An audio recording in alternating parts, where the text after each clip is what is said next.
I was pretty serious about it, and I was very proud of being a Muslim from an early age, and I would engage Christians, mostly Christians because while I was an equal opportunity sort of faith knocker outer, it was Christians who were more low-hanging fruit, So I would engage with them far more often, and I'd ask them questions like, why are you a Christian? And oftentimes they would say tradition, and I would give them my objections, like, that's not good enough, you haven't thought it through, but I thought it through for you.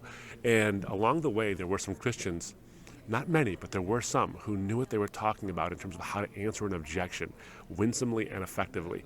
And that started me on a 9-year search into the gospel and to find out the intellectual, philosophical, scientific, theological, and ultimately existential reasons as to why the Christian faith makes sense.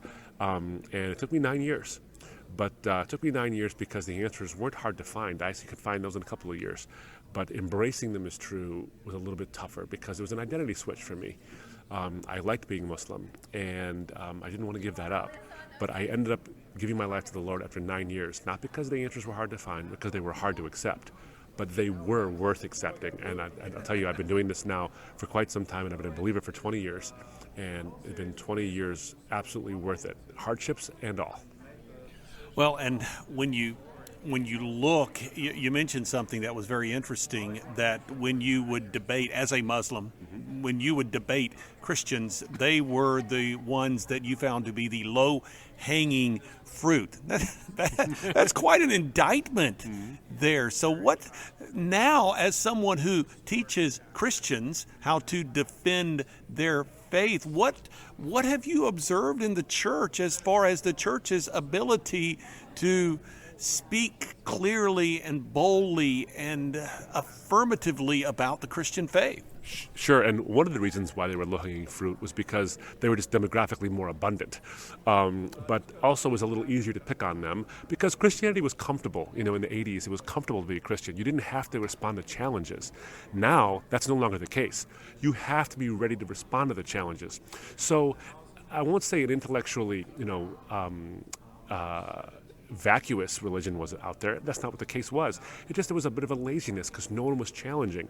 Well, now that's the case. It is no longer boring to be a Christian, and it is no longer optional to be an intellectually lazy Christian because the challenges are coming culturally, intellectually, scientifically.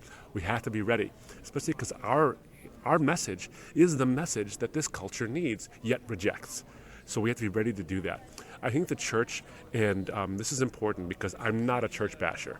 It's a difficult job to be a pastor nowadays. It's pastor as CEO and minister, and there's so much going on. And so at RZIM, what we want to do is we want to help churches to do what they already know they want to do in the first place, which is not only disciple folks in the disciplines of spiritual formation, but also in the discipline of apologetics. It's offering a winsome defense of the Christian faith in a way that not only defends the faith, but commends the faith to people who don't have it, and to understand different cultures and these kind of things. So there is a need now, and the church is on the forefront, actually on the front lines of the battle, and we cannot afford to not be trained intellectually anymore.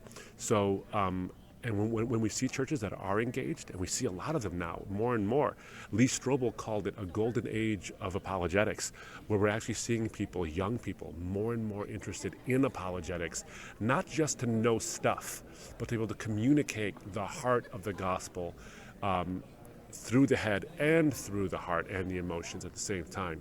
So I'm encouraged, Bob. I really am. I'm not discouraged by it. I'm encouraged. Is there way more work to do? You bet. But is it happening? You bet that as well.